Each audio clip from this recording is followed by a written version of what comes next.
My name is Robert Franklin. I'm conducting an oral history interview with Wanda Munn on November 2nd, 2016.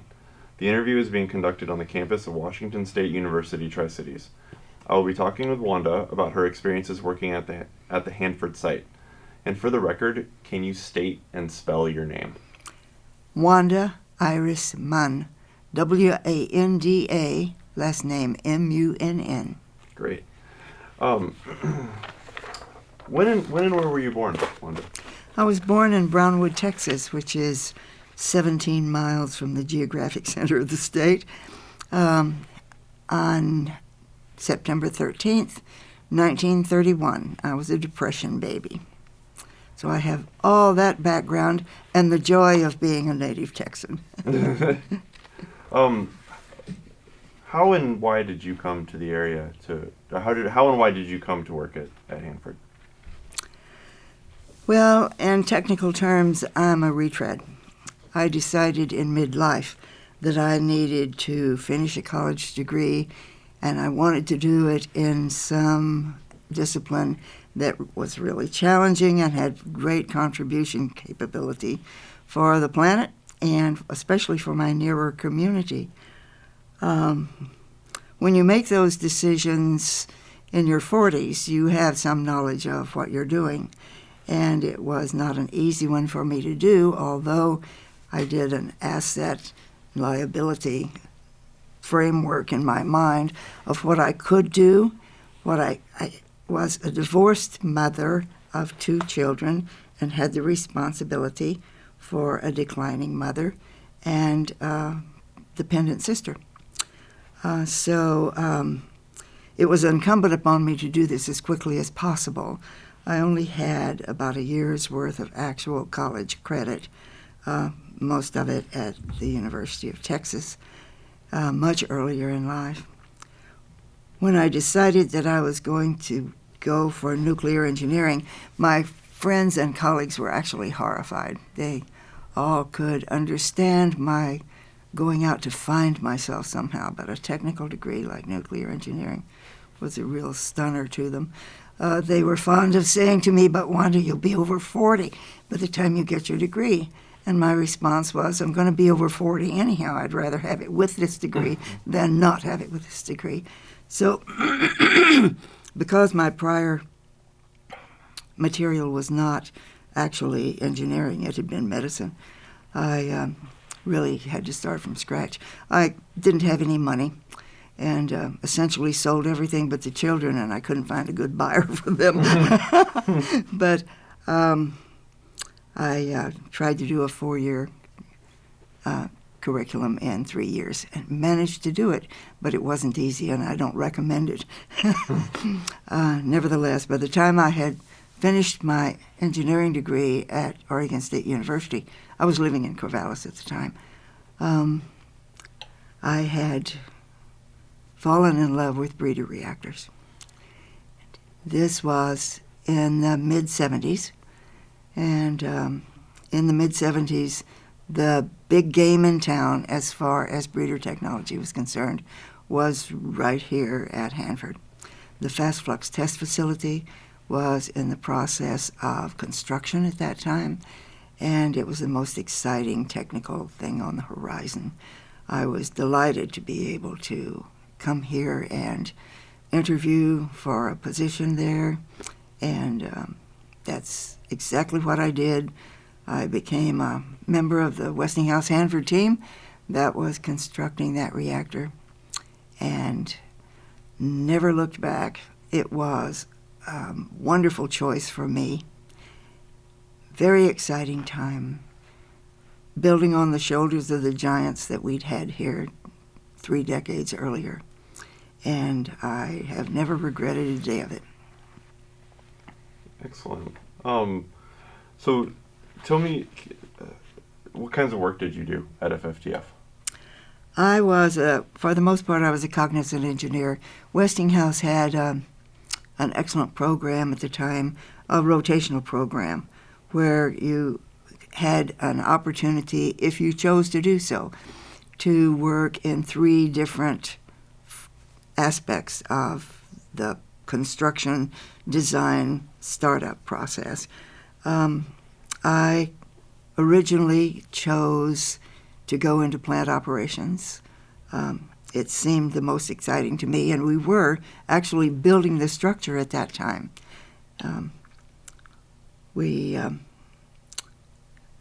I did 2 other rotations, which made it possible for me to go all over the site, actually.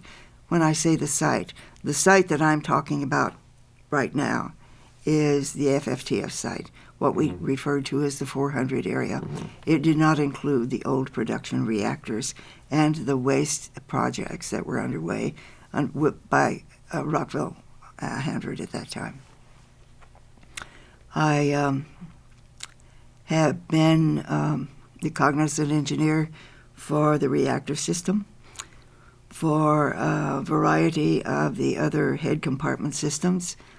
For the longest period of time, my responsibility was the sodium systems, especially the sodium testing system and the gas sampling systems. During a long period of time, I also worked in nuclear safety, which, again, took me literally all over the plant. It was a very exciting time. The fast flux test facility was a flagship. There's no question about it.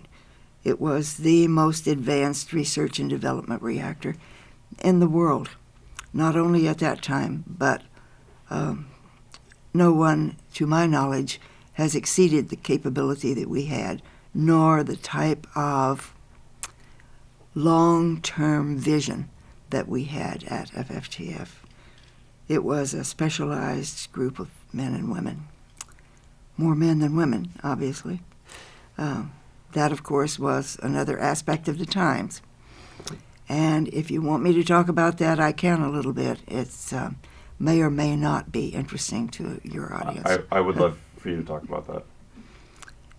As anyone who lived through that era knows, a woman with a technical degree was not welcomed, nor did they actually have access to many portions of the engineering technology. There were a few. I was not what I think of as a first wave. But I was certainly the second wave. The first, sorry about that.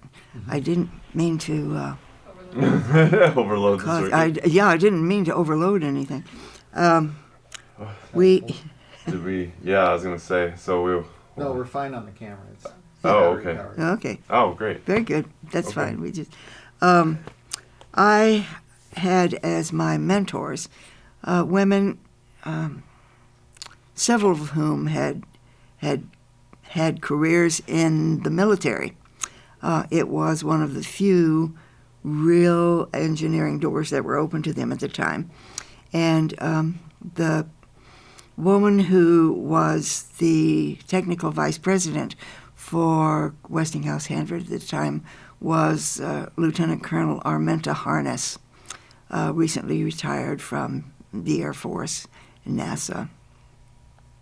She had worked on the space program and had known me as a result of our interaction in the Society of Women Engineers. We called her Menta. Menta was the last of the 2-year term national presidents for the Society of Women Engineers. And she and her colleagues had been among those who were not allowed to go into other forms of engineering in the public sector because they had 2 routine answers that they heard from potential employers. One was, we don't have a women's restroom in our building. And the other that I thought was probably closer to the truth for most of them was, we accept the fact that you could do this work, not can, but could do this work. However, if our clients knew that the work was done by a woman, it would never be accepted. Now that probably had some ring of truth to it, but nevertheless, it was almost an insurmountable barrier for those women. But as anyone who knows anything about the social history of the United States knows, in the 60s and early 70s, there was a real revolution in this regard. I think it's a spin-off of what happened during World War II. It rather astonished people that women could take the jobs that men had left and had done such a fine job with them while the men were away from the country. But it was just assumed that when they returned, of course, they would return to their positions, whatever they were, and that the women would go back and put their aprons on. There's nothing demeaning about that, except that it was pretty infuriating for the women who had shown for 5 years that they could do these jobs and had done it very, very well. To be told now that not that they would no longer accept that they couldn't do it, but they were told that they should not do it, and therefore were not going to be allowed to. These were the women who had daughters who were not going to accept that as an answer. So, as the social process began to move and the legislative process began to bring itself to bear, more and more employers were finding it necessary to hire a certain number of women in order to fulfill the requirements of a government contract. This was both an enormous opportunity and a terrible detriment for those of us who were living in that time. That social action, as a matter of fact, was a part of the reason why I had decided to go into nuclear engineering. It was the first time the doors were really open to do that. But the two-edged sword was very easy to see if you stood back one step and looked at it. That is, these women were going into a milieu where the individuals who occupied those spaces had thousands of years of history behind them, of being world leaders, commanders of all they surveyed, and they had only three interactions they'd ever had with women throughout their entire lives, from the time they were infants. The women with whom they had interacted had either been caretakers, sexual objects, or clerical employees. There were no other options. That was their interaction. Now, women had been doing reasonably well in small entrepreneurial businesses of their own for quite some time, but this was a different thing. This was high technology. The fact that people like Admiral Grace Hopper were making the beginnings of the digital age come to life were not seen by the general public. That was such an outlier. It wasn't commonly known. But as those of us who came into this profession during this period of time learned very quickly, the people in power were all masculine, as one would expect, but they had no experience in how to deal with a female colleague. Females, yes, they had females around them and a basic part of their lives forever, but dealing with a woman on a level playing field in a technical way was not an experience that they even knew anyone who could relate to them. So the first thing they thought was, one, you're only there because you got a leg up. You're being given a free ride because you happen to be female. And the other thing they thought is, and if the free ride gives you as much power as we're afraid it's going to, you're going to take my job. So as we went in, we had to do two things. One, we had to prove we really were engineers. We really could do the work. And two, we had to prove to them that we were colleagues of theirs, not interlopers who, we all know the general story about how women got ahead in that time. We had to prove that wasn't on the slate. and that we were not going to take their jobs. This ain't easy, and I'm very, very glad that I was older at the time this occurred, because I'd been accustomed, I'd grown up with these guys. I knew who they were.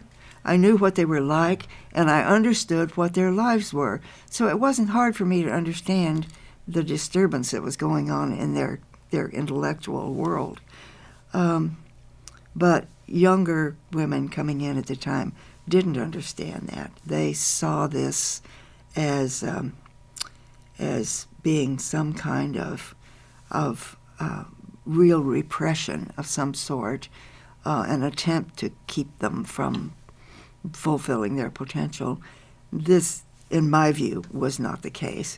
I still see that quite often, that sometimes women in technical fields have a tendency to think that they're playing the minority card, but that is, in my view, no longer true. The concerns that I had at that time have long since passed, and I'm glad that's true. What was... I'd like to step back a bit, and thank you for that. I think that was a really illuminating aspect, and I might have you come lecture my U.S. history class on women in the workplace at some point. I'd be delighted to do that. What was... So, going back to your motivation to go back to school, what was it? Was there a moment, or when did you realize that you wanted to, and when and why did you realize that you wanted to go back to school?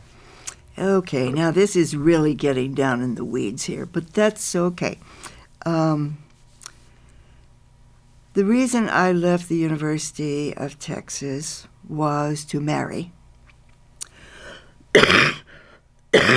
Excuse me, as I think I mentioned, I was in pre-med. I had grown up with great ambitions. It had never occurred to me that there was much that I couldn't do because I was female. It occurred to me that there were limits to what I could do because of my intellectual prowess, but I had always been drawn to medicine as a child, and had actually hoped to go into psychiatry, which I'm glad I didn't do, but that's not the issue here. The issue is I left the university to marry. I was 18 because I had graduated from high school at 16. I had chosen pre-med because that's what had been in my head for a long, long time. It was science, it was technical, it was beneficial, it was all the things that I wanted my life to be. But marriage interrupts that kind of thing. It takes you to a different kind of world, a different kind of setting. My then husband was in the Air Force, and so I followed him in the Air Force. He was an enlisted man. He was from a working class, blue-collar family. No one in his family, a large family, no one in his family had ever gone to college. This made absolutely no sense to me, why one would not advance their education in a period and in a place where it was difficult, but it wasn't all that difficult to find a way to pay tuition. Why not? There's state schools all over the United States. Choose something and go there. So it was rather difficult on my then husband because he was not prepared for college work at all, and I was just fairly insistent that he was going to do that. So he had a great deal of remedial work to do, and this essentially meant that I had spent about 7 years of my life trying to assist him in his studies and essentially support the family in doing so. He did finish not only his bachelor's degree but also his master's degree, and was in the education field. During all that period of time, I was essentially doing professional work of one sort or another for individuals who held authoritative positions, but whose shoes I could have filled easily. I did not have what I call my union card. I didn't have a college degree. Further, I did not have the technical training to do the kinds of science and technology that really and truly interested me. So in the 70s, I found myself the divorced mother of two, as I said, and with considerable family responsibility. I knew that I could not continue to support what is now a rather large number of people on the salaries that I was able to get as a glorified administrative assistant. By the way, there's been a change of terms. In that period, the term administrative assistant did not mean a secretary. Although my secretarial and clerical skills were very high, that was not the real reason I had the post. I actually was an assistant to the person who held the title, whether it was physicians, accountants, insurance people, academics. That's what I did. But there's a factor of about 2, sometimes 3, in the monthly salary of those individuals and in mine. So you don't have to be a follower of Dr. Einstein to be able to work out the math. It doesn't take very long. I needed a professional salary. And besides that, intellectually, I had been spinning my wheels for 20 years. And I was tired of it. I was absolutely tired of it. I wanted to be doing something that was challenging me and in which my contribution was a contribution, not a contribution to the person who was doing the contribution. It isn't that I wanted to be recognized for that. I've always been of the school that it's amazing what you can do if you don't care who gets the credit for it. I didn't care who got the credit for it. I just wanted to be on the ground floor. That's all. So for all of the degrees, things that you could have chosen in the what we now call STEM fields, that would make a silent difference, why nuclear engineering? Can you think of anything else that's more challenging and more imaginative? I can't. At the time, it took me a while to measure down to engineering. I started with thinking of medicine still. But when I realized the amount of time and the amount of money that was going to be necessary for me to do that, not to mention the time, the concentrated daily schedule that's necessary for that kind of thing, given the family duties that I had, it seemed like an impossibility. So I had to rule out medicine, besides which it would have taken me 7 years to get to the point where I could actually get to hands-on anything. That I didn't have that much time. I had to do this, and I had no money. As a result of that, I really had to do something in a much shorter time. And it seemed to me that 3 years was all I was going to be able to handle. Now, when you take that away and you start looking at the other science things, the biggie at the time also was computer technology. We were just getting out of the room full of server stages, and every college campus finally did have a computer center where you could go in the dead of night and run your deck, which you had typed. It was still unknown to the general public. I happen to own the first 35 that was sold at the Oregon State University bookstore, the first handheld computer. It's still on my desk, as a matter of fact. But it was an exciting time then. But what little I knew about computer technology, I knew the detailed precision that was necessary to do this. I'd already had the experience of trying to make a computer do what I wanted it to do instead of what I had told it to do. And knowing that the misplacement of one character could demolish the efforts of a whole deck just did me in. I couldn't handle that kind of concept. I knew I would not be a good computer engineer. Too much real detail oriented in that. Being a big picture kind of person makes a difference. So I set that aside.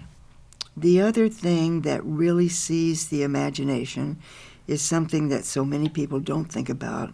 That is, the basic requirement for any life anywhere is not food, clothing, and shelter. It's even more basic than that. It's energy. If you don't have adequate energy, there's no way you can do any of the things that you have to do to survive. The energy picture right then, was easily as muddled as it is now, and possibly even more. I had thought about mining, too. It just really sounded dull to me. Just dull. I'd been raised in Texas. Petroleum engineering was a big thing at the time. Oh, for crying out loud, you look around in the dirt, you find oil, you think you might have oil, you drill for oil, you either have it or you don't have it. Then you either have success or not, and you move on to another well. That didn't sound like much a thrill to me either. So long as I couldn't be there to watch the well come in, what's the point? This gets it. There was, of course, a great deal of hoo-ha about solar, wind, ocean current. All those things were very big in the human imagination at the time. I kept thinking, really? No, not really. Excellent for specific purposes. Useful? Oh my, yes. Pursue it by all means. But the biggie? No. I already knew that there were only two concentrations of energy that could possibly serve an industrial society, and I'm all for industrial societies. And I knew that was carbon-based fuels and nuclear. Well, let's see, which is the most interesting of those? Gosh, it didn't take me long to figure that out. So, to me, it was just a pyramid. You start at the bottom and you work up, and the star of the fleet, as far as I was concerned, was nuclear engineering. How fascinating can you get? My word, totally unknown until less than a few decades before, and now the most incredible amount of power, energy that we've never even been able to imagine. We've got it. We know how to control it. We can do whatever we need to do with it. With breeder reactors, hey, the only place I know you can make enormous amounts of electricity and still be creating more fuel at the same time. Don't know anything else that does that. Yeah. Highly imaginative and not getting good press at the time either. I wanted, and I think you might have answered some of the question, my next question, but you had mentioned that your friends and colleagues were terrified that you chose nuclear engineering. Yes. Why was that? Too hard.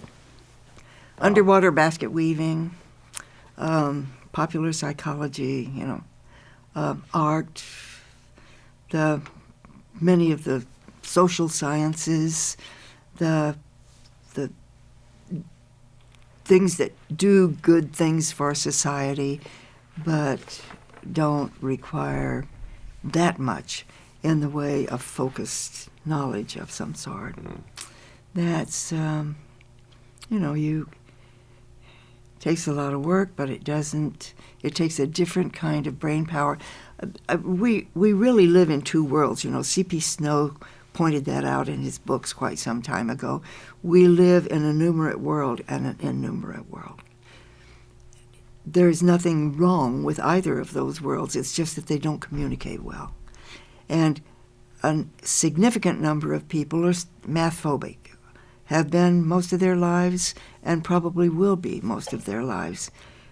But the only way you can explain most things in science is numerically.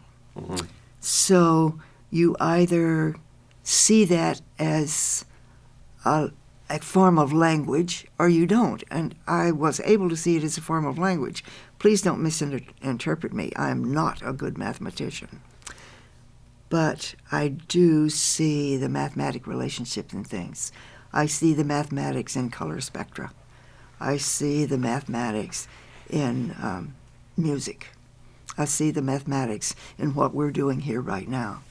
And many people don't see the relationship between these technologies and mathematics. You had mentioned earlier some of the challenges that women of your generation or in the generation, the time at which you entered the workforce, you mentioned some of the challenges that women were facing. Did you were there any of those challenges specifically at FFTF, or can you kind of describe how that was to be a woman at this brand new reactor? Yes, one of the things that was very frustrating about it was that we did have a number of women who, in their lexicon, were breaking barriers, and I was glad they were there. They were doing semi-technical jobs, many of them non-professional jobs, but nevertheless requiring interaction with the hands-on people who were on the floor, putting things together and doing cool things like being able to stand over the open reactor before it was filled and feel how far it was from one wall to the other. Those are the kinds of things people don't get to do. I got to do those things. It was wonderful. But we had a couple of things. Women had never been taught anything but dress codes. And knowing how to dress in a true working engineering facility was not a common thing.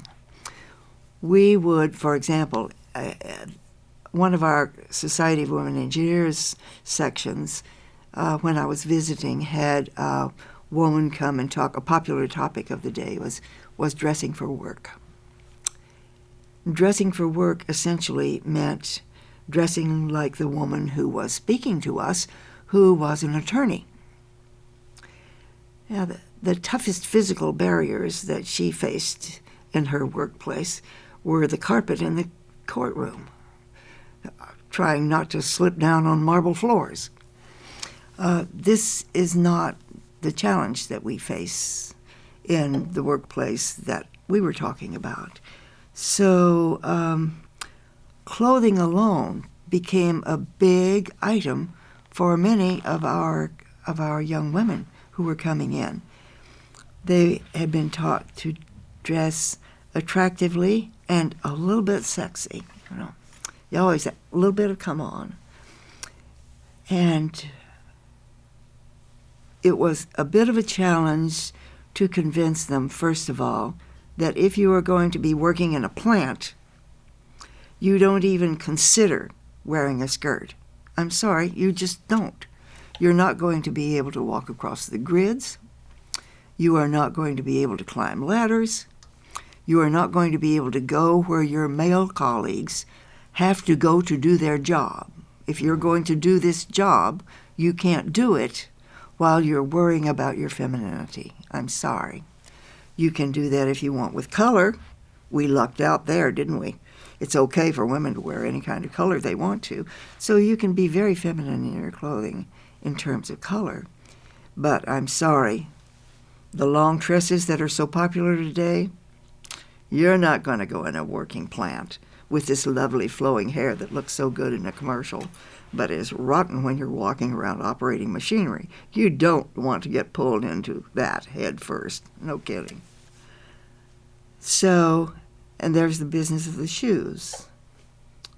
Even after my plant, the plant that the FF team put together, even after that was completed, in order to get there, if I didn't want to walk 2.5 miles around a plant on concrete, I was going to have to walk across crushed rock. This is an operating plant. You know, we're not dressed up for Sunday best. We're working here. So why do you have on those heels?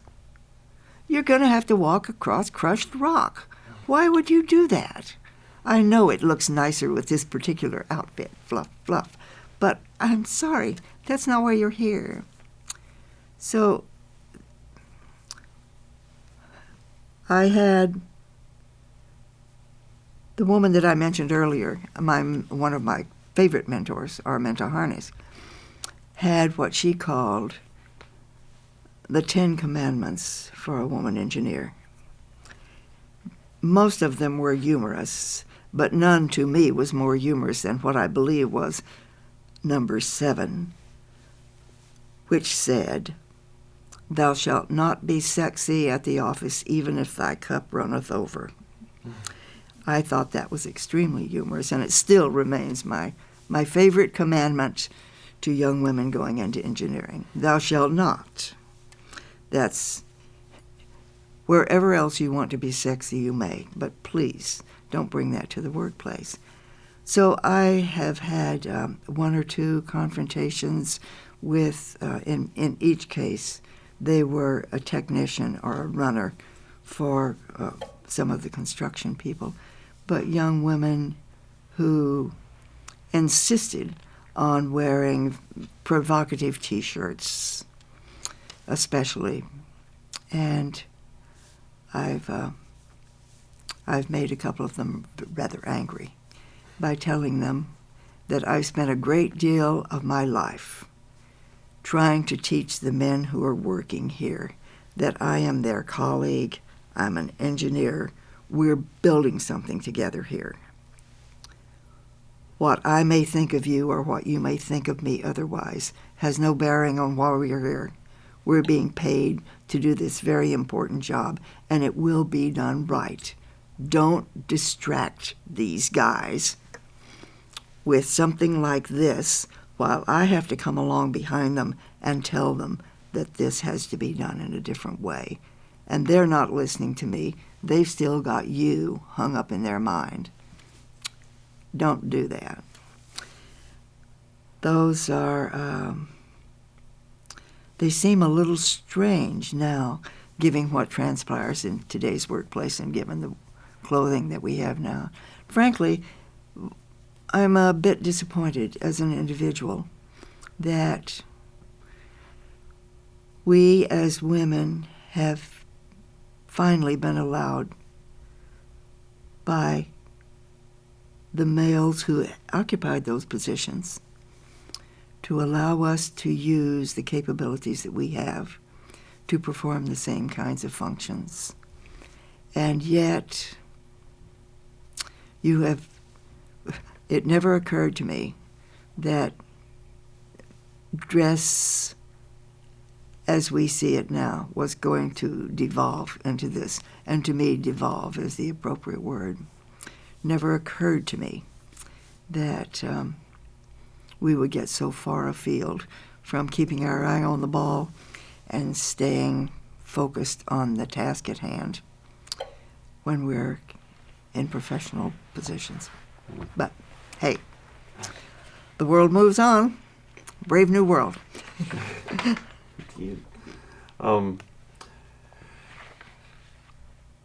Were there any Did you face any kind of discrimination or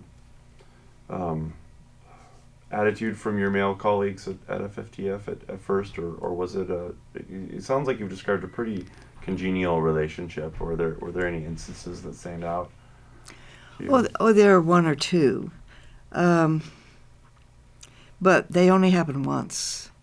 When they happen, I felt it was my responsibility, both as a older female worker and as a real professional person, to clear the air and make it very plain, not try to send double messages ever.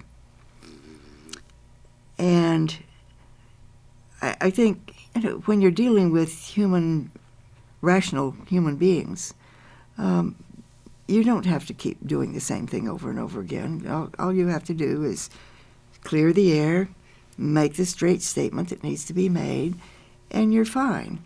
And I have had to tell a couple of people in my management chain,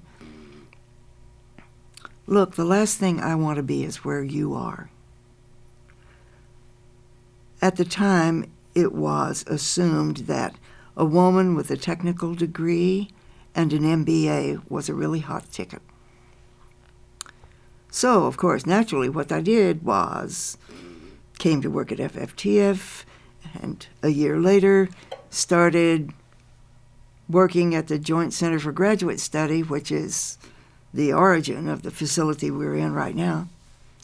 It's now morphed into Washington State University. One Tri-Cities is wonderful.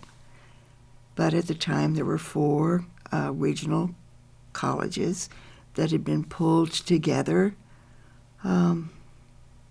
interestingly, by one of the people who was very instrumental in that was a man named Lelandberger, who was just, we just lost the last week.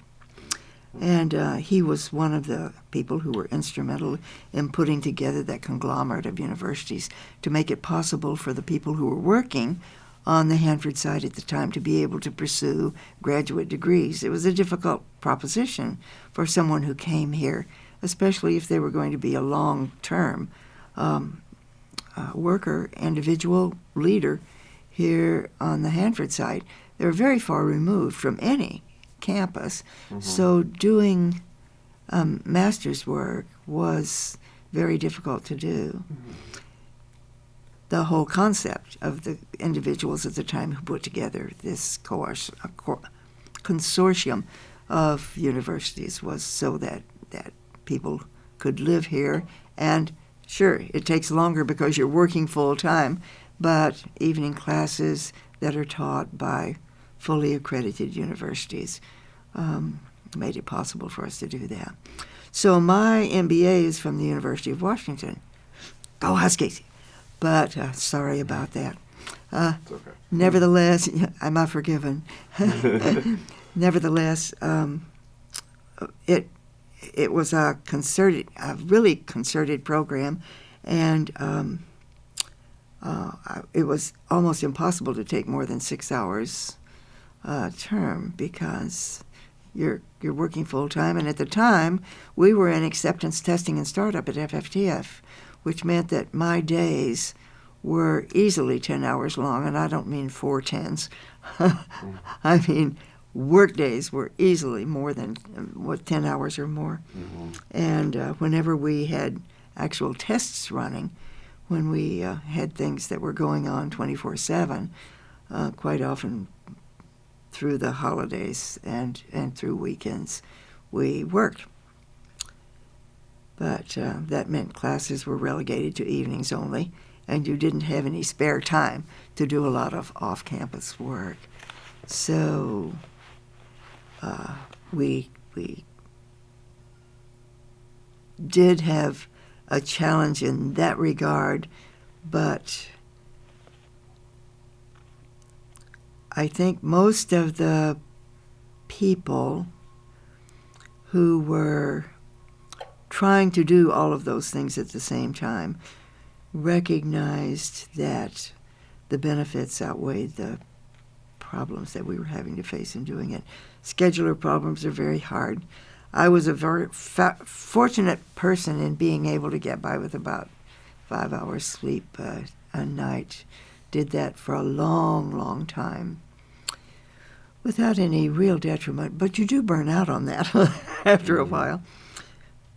We've been fortunate in so many ways in this region, and the academic opportunities that we've had, despite the major problems that we have, not the least of which was isolation geographically. Not isolation, but it's harder to get from here to there than it is a lot of places. Mm-hmm. Can you describe it? Did I answer your question? I'm sorry. No. Yes. Yeah, Good. You did. All right. You did, and then you actually answered like another one that I was going to ask. Another later, 8 or 10. Yeah, so we're sorry. good. Yeah. Can you describe a typical workday at the FFTF? Yes, typical work day. Up at 5:30 or 6, something like that. Breakfast for the kid or kids still at home. Out the door before 7 because the traffic was terrible. The traffic was not just the work folks going out to Hanford. We also had 3 private sector commercial nuclear plants being built at the same time. So the construction traffic going out to the Hanford site was pretty scary. You needed to take plenty of time, and because heaven knows what was going to happen on the way. And by 7:15, needed to be through security. Security is not often a time-consuming thing because you do it every day and it's routine, but you know that anything that you're carrying has to go through the X-ray, and you know that you yourself have to go through X-ray. You are likely to need steel-toed shoes, whether you take them on or off. Whether you put them on at work or whether you put them on beforehand depends on whether you want to take off heavy boots and walk through barefoot or not. And it depends on whether or not there's any real hang-up on the way in. Usually there isn't. But nevertheless, you have to take time to assure that you're going through security or not. Then the place that you parked it was impossible to park in a place that was near to the security gate that you had to go through. So there's a little bit of a walk to get to security, and then from security, there's a little bit of a walk to where you're going to be. You're expected to be in your workplace and working at 7:30, not just arriving at the facility at 7:30. So if you're going to get coffee, or if you're going to have to wait a little bit for your computer to boot up, any of those things, you need to be in your office by 7:15 because at 7:30 you are truly expected to be ready to go. Much of the management in my part of the world was ex-Navy nuclear trained, and precision as far as time was concerned was important to them. So you learned fairly early that it became important. You didn't have the enormous amount of flex hours that I observe people having now. That just didn't exist.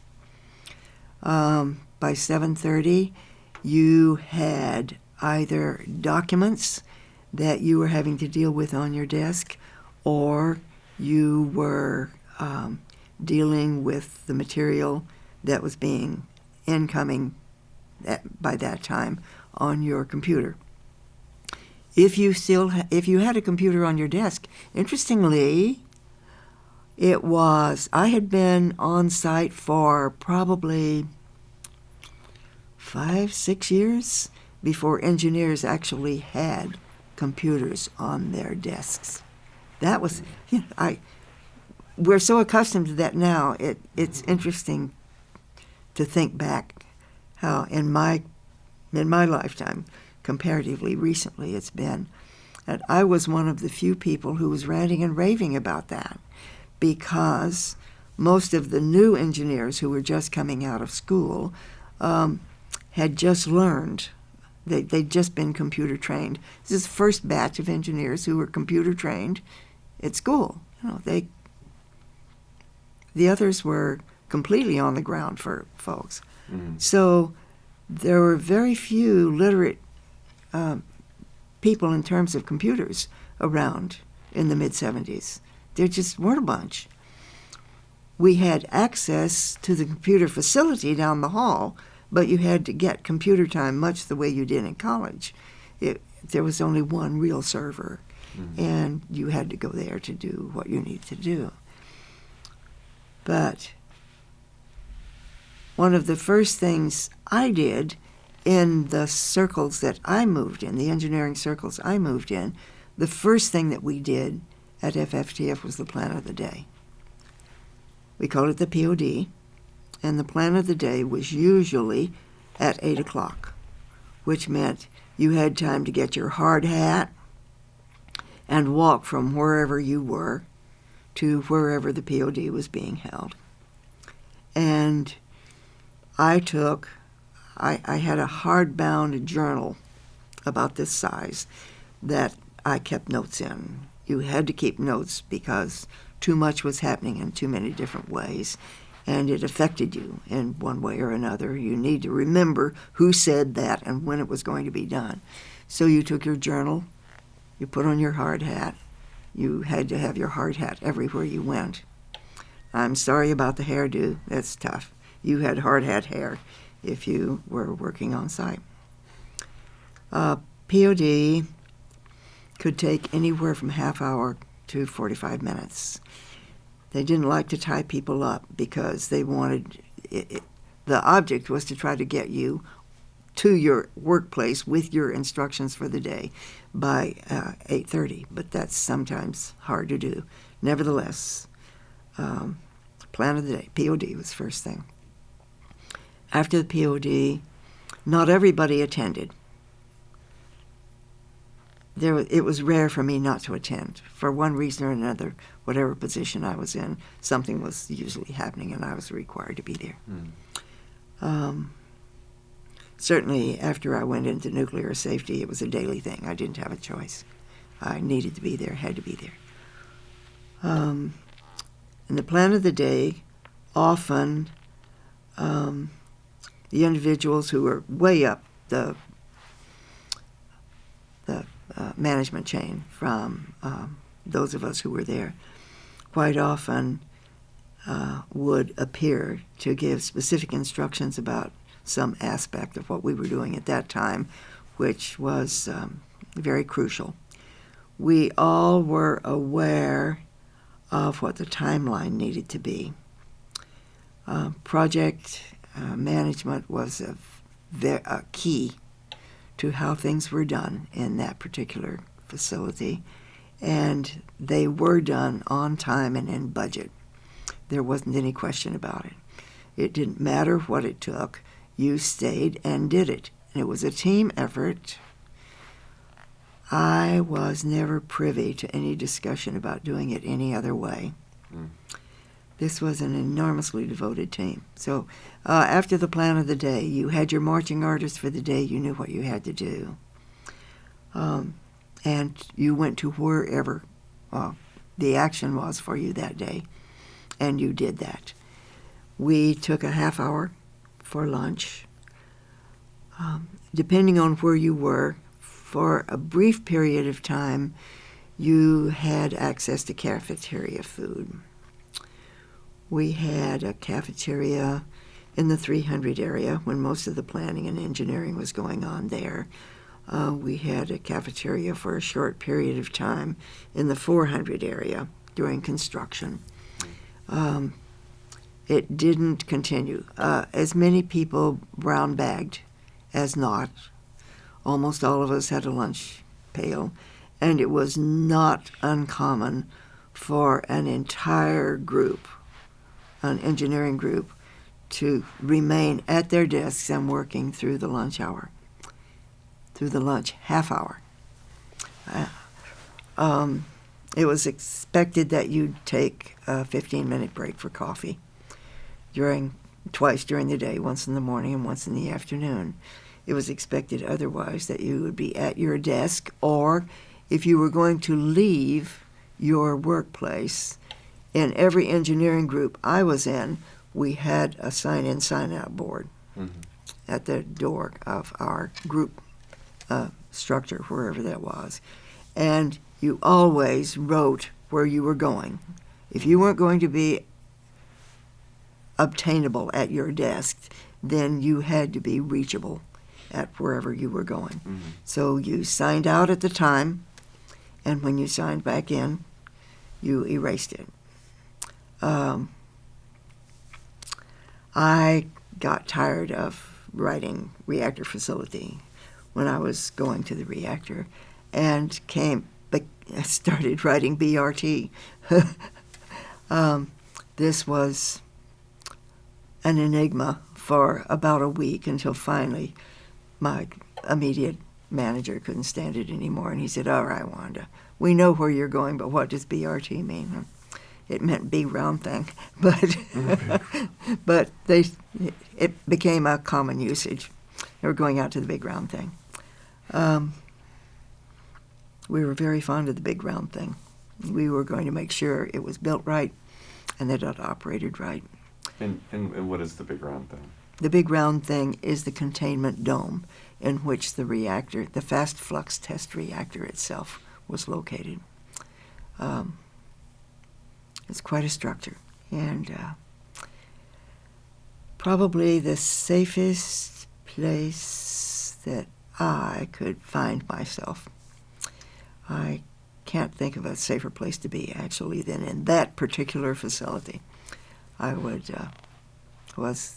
was never any trepidation about going there, either in terms of construction or machine activity, or in terms of nuclear safety. Never a concern. How did you transition into nuclear safety? How did I? How did you you mentioned that you'd started during construction, and that later Yes. on you started working in nuclear safety. Oh, Correct? well, it's seamless. Seamless. It's absolutely seamless. Yes. During the first years, we did not have an engineering building where the engineers themselves could work and stay. It was all constructing the facility itself. Mm-hmm. It's a very exciting time, because just moving the huge vessels that had to go inside that containment building had to be barged up the river, offloaded here in North Richland, and taken by tractor directly across the desert to FFTF, because they weighed so much that it was impossible to do it in any other way. They were in a J-sling transported across, and the Lamson cranes were some of the largest and most spectacular in the world at the time. And those lifts were, placing those huge vessels was a sight to see. If one has not been privy to that, then you've missed a very exciting. It's slow, it's like molasses, nothing happens quickly, but it was done in a remarkably precise way. But it was entirely seamless. If you were in engineering at FFTF, then as the actual operation of the facility proceeded, your location and what your responsibility was likely changed as well. Okay. When did the FFTF shut down? Shut down in the late 80s. It only operated for about a year. We went critical for the first time in early 1980, and we did our first power demonstration later that year. So 1980 was the key year for startup at FFTF. You bear in mind we didn't operate the way a commercial power plant operates because we were a research facility, and what we had going on inside of the reactor was experimentation. We were proving that all of the materials and all of the equipment that were necessary to operate a fast reactor could be done safely and within the bounds of the Nuclear Regulatory Commission's licensing agreements, so that this could move from a research and development technology to a commercial technology. That's what we were doing at the time. So we started up and shut down according to what the tests were in the reactor at that time. It was very important that those materials have the length of exposure and the density of exposure that was necessary in order for us to show how that particular equipment or that particular material reacted under the worst possible conditions. Okay. And so how long did the facility operate for as a research facility? It operated about a decade. About a decade. Okay. Yes. And it was closed down in increments. There were a number of individuals and organizations that tried very hard to persuade the Department of Energy that the fast flux test facility should be continued to be operated as a producer of medical isotopes. It was one of the few facilities that could do that because of the enormous range of flux that we were able to provide to the material inside. Although it had not been built specifically for that purpose, we were able to show that we could have produced a number of very unusual, very rare, very much needed isotopes, and could pay for about 70 to 80% of the operating costs of the FFTF. The response that we got back was, no, we won't consider that unless the entire cost could be covered. This didn't make any sense to me because there was no other facility in the DOE complex that paid its own way completely. Mm-hmm. That wasn't why the organization was funded by Congress. But we never quite understood the politics. There was general consensus among the folks that I knew that the shutdown was a political activity and not really and truly a technical one. We had fulfilled our mission. The original mission was to prove, as I said, that the materials and machinery that's necessary to operate an advanced reactor could meet NRC requirements. We'd proved that we could do that. And what we were attempting to do was to convince the establishment that there were other extremely beneficial uses for this machine and that we should continue to run it. But since the decision had been made not to pursue the advanced reactor concept in the U.S., I really shouldn't get into that because I get pretty rabid when I think about the terrible destruction that was done to the nuclear technology in the United States during that particular period. But that's water under the bridge and can't be undone. Sure. But because that advanced program had been shut down and we had fulfilled the original purpose, then the position was you're toast. Was this work taken on in the private sector then? 'Cause you meant, It would have been taken on in the private sector. Now, what we do in this country is a little odd. We have over 35,000 procedures a day in the United States that require manufactured isotope of some kind. We get over 90% of those isotopes from other reactors outside the United States.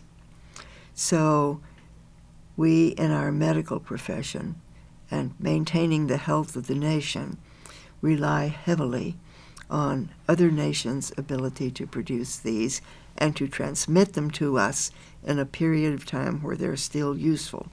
Because when you're talking about medical isotopes, you're talking about short-lived isotopes. Right. You know, they have to give off their energy quickly in a precise way in order for it to be useful. And if you're going to keep them for long periods of time, the high density of energy that you need has dissipated because of the half-life of isotopes. Now, we can talk about that for a long time, too.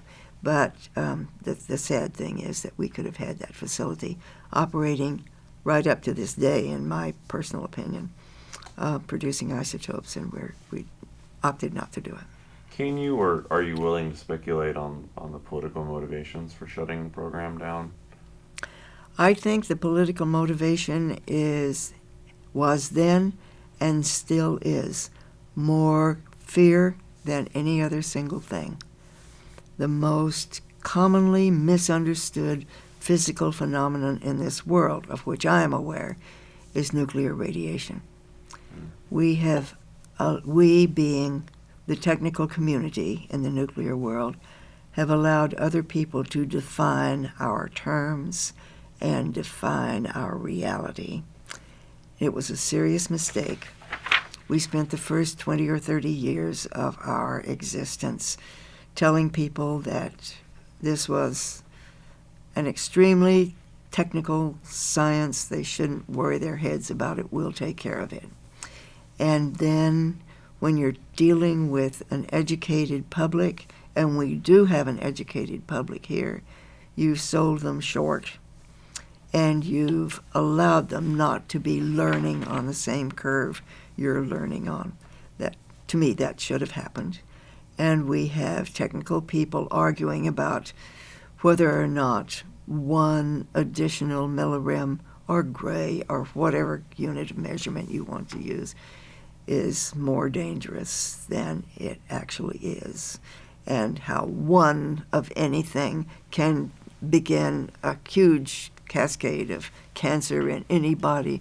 This is all statistical garbage. It's not true. It cannot be. But that aside, we send people to policy-making positions.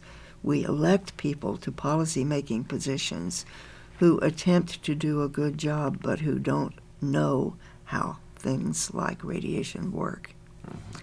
And when we have folks with a concrete financial agenda going to them saying, these frightening things are happening to people, and they're happening because of this dreadful thing we call radiation, and it needs to be stopped, then how can you expect a policy to allow an advanced technology to continue when the basic response to the word is fear? We've done it to ourselves to some degree, but we've allowed policy to continue when it should not be. Perhaps I'm overstating the case, but I don't believe so. I truly believe fear of radiation is what has hamstrung humanity's best hope for a continuation of adequate energy supply indefinitely. What about the linking between nuclear and weapons that was started in World War II and strengthened throughout the Cold War. Mm-hmm. Do you think that might have a role in some people's perceptions of nuclear power? Oh, of course it does. One of my favorite comments is the one made by someone much more observant than I, that if the electric chair had been invented before the electric light, we would have no electricity today. And I think that may be an apt comparison. We also have a tendency to believe that the effects of that, of nuclear weapons, are much more long-lasting than they actually have been shown to be. But that's not a good headline, you know. Why bother with that? That doesn't raise anybody's ire and doesn't even start a good argument. So it's not quite as bad as you thought, but it's No. still pretty terrible. it's pretty terrible. Yeah, there's no question. Um, So are wars of all kinds. Yeah. I wouldn't want to be in Syria right now either. yeah. You know. When did you retire from the Hanford site? I left with Westinghouse. I always said that I would. The political and managerial aspect of what transpired changed rather radically when Westinghouse took over the large responsibility for the full site in 1986. Prior to that time, Westinghouse Hanford had been a rather small organization. We only had, 3,000 or 4,000 employees, and we concentrated in the 400 area. We were research and development. When the bid was made for the larger contract that covered all of the site and took in the waste sites, the old production reactors, took on all of the legacy of the World War II, of the original Manhattan Project. A great deal changed in how things were operating. Then later in that period, when the decision was made to go back to having multiple contractors rather than just one or two, then it became very uncertain in my mind what one was likely to be able to expected to do to fulfill their job requirements. And I had said always, I came here for research and development on advanced reactors. I have been a part of that throughout our ability to do it. That's now gone. Westinghouse is leaving the area, so am I. So that means that at the end of 1995, I retired and ran for city council. And did you win? Did you make it to city council? Were you city Yes, council? yes, I was, yeah. The next 4 years, which was a very interesting period in Richland city planning as well. That's another whole program. Can you tell me about some of your professional service? I see that you were a member of the Health Physics Chapter and a member of the American Nuclear Society and the Society of Women Engineers. Yes, I'm a fellow of SWE, of the Society of Women Engineers. In 1976, when I became a senior in the department at Oregon State University, I was carrying an incredible load trying to get through that last third year. But we had been, for a couple of years, we'd had a group of female engineering students on campus that we had wanted to morph into a student section of the Society of Women Engineers. And I was elected chair of that group, and that year we did become a full-fledged student member, so a full-fledged student section. So I was the initiating chair of that student section. The same year, the fellow who had chaired the American Nuclear Society's already very well-established student section just made the announcement, "Oh, Wanda will take this for me next year, because we're having a regional conference and there's a whole lot that needs to be done. So Wanda can do that." Oh, good. So I was chair of both student sections on the Oregon State campus during the 76-77 year. And we did, as I said, we chartered the SWE section, and we held the regional meeting for the ANS section, and somehow I managed to survive that. I'm not sure how. But when I came to, I came here, the Joint Center for Graduate Study had an interesting program that allowed an internship during summer for students. And so still as a sophomore, in the summer of 76, I was here as an intern working on and the FFTF offices at the time.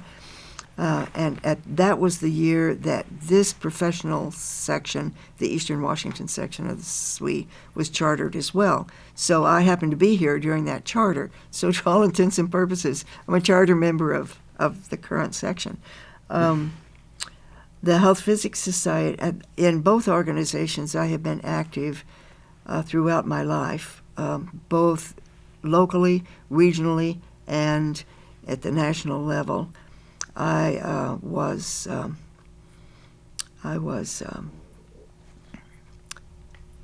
inducted as a fellow of the Society of Women Engineers a few years ago, and I've served as on the nominating committee and a couple of the other national committees for that organization.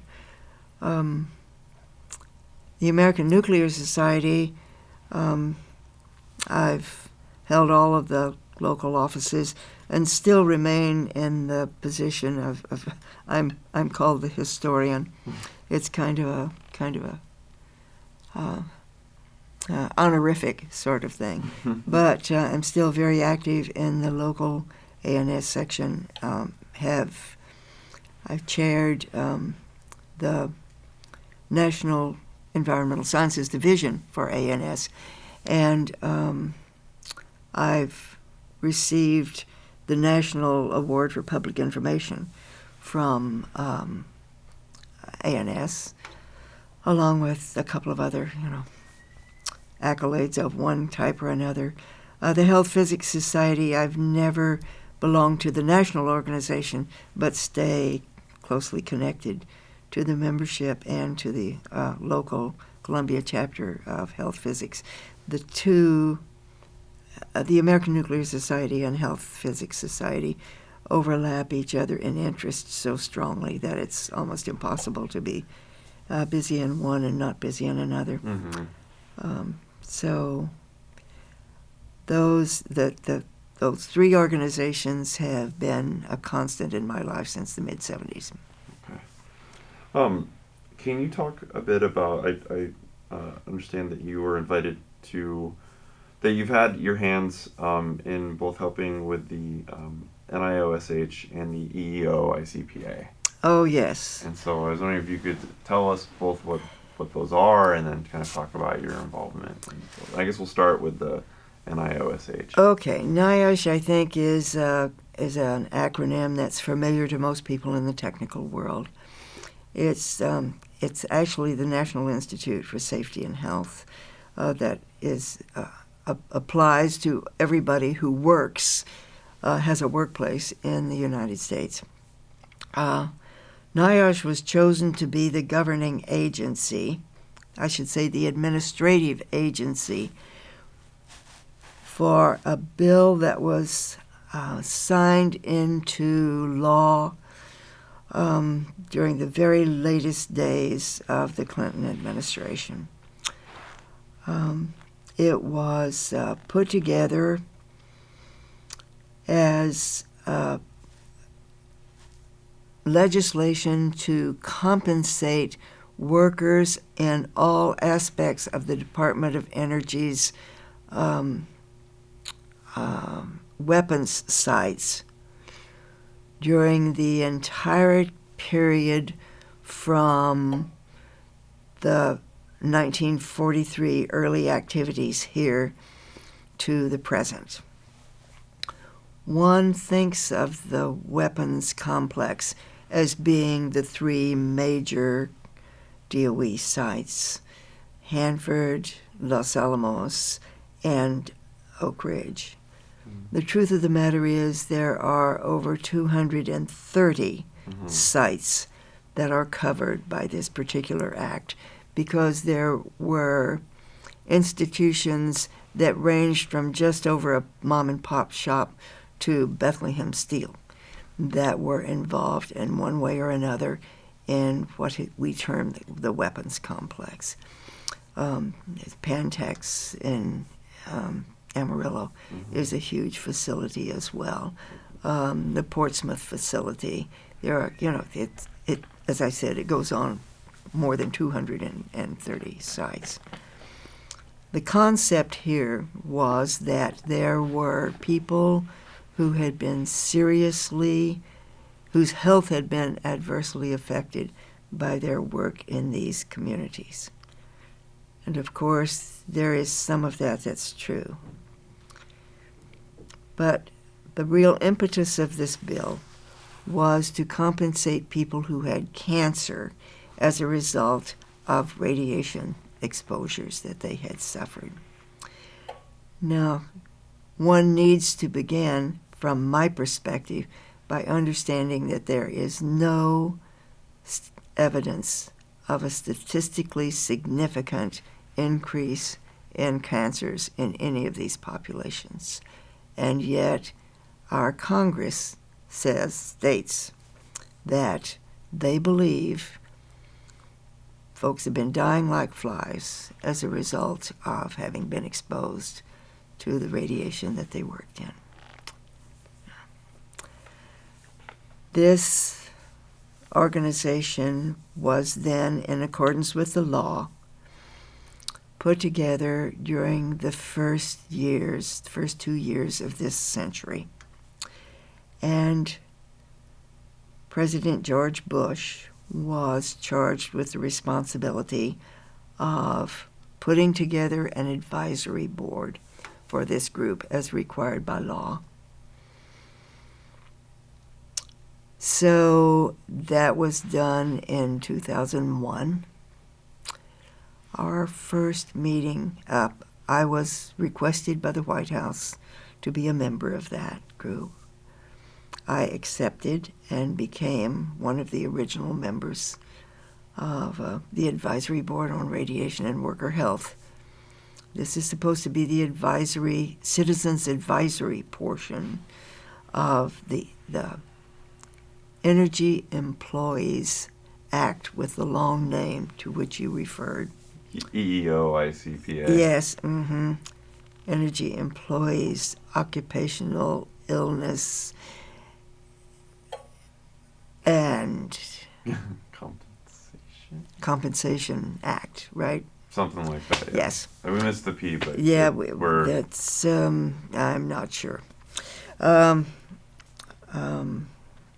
That activity has gone on now from that time to the present.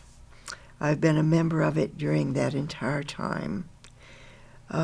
It has now distributed more than $13 billion with a B dollars to people across the United States who have a situation where they both have cancer and they also have worked at one of the complexes for more than 250 days. And this is not the appropriate place for me to state my real concerns about that. Sure. But I do not believe that this is a reasonable approach. The local newspapers I shouldn't say newspapers, the local newspaper is a member of a national newspaper chain, and that newspaper chain just last year, the year before, ran a series of articles about this particular action with a great deal of really, really heart-rending material about people's lives that have been ravaged by cancer. And there's no way one can shortchange that.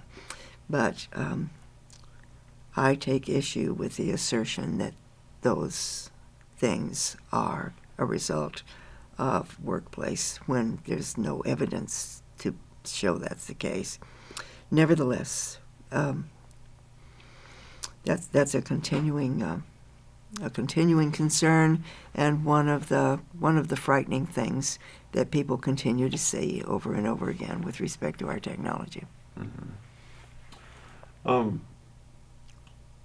What would you like future generations to know about working at Hanford and or living in Richland during the Cold War and afterwards? It was, I like to remind people, a Cold War.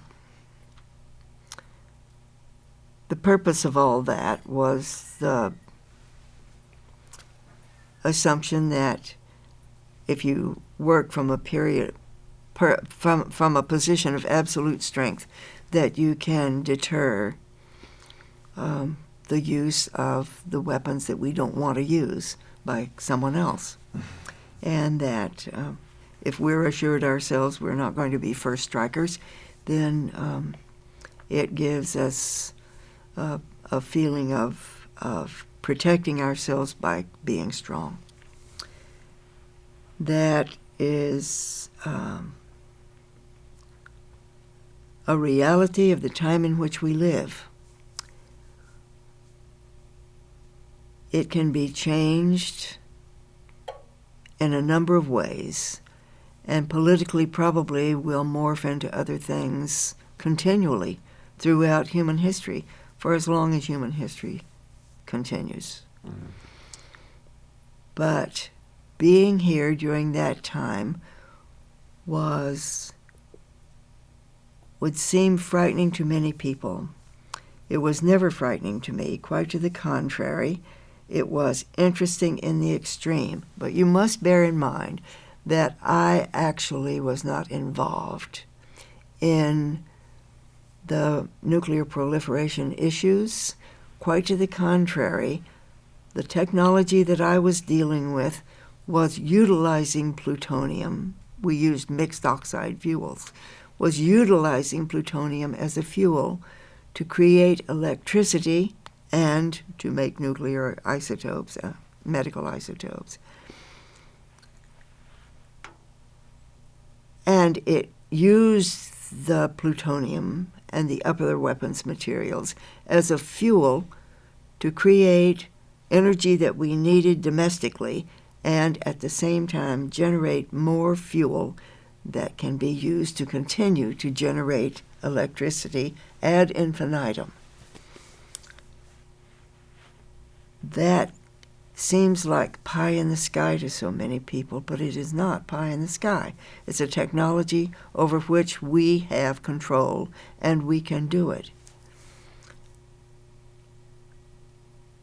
So the way the weapons program is viewed is not something I can truly address appropriately, simply because that wasn't a part of my life. Mm-hmm.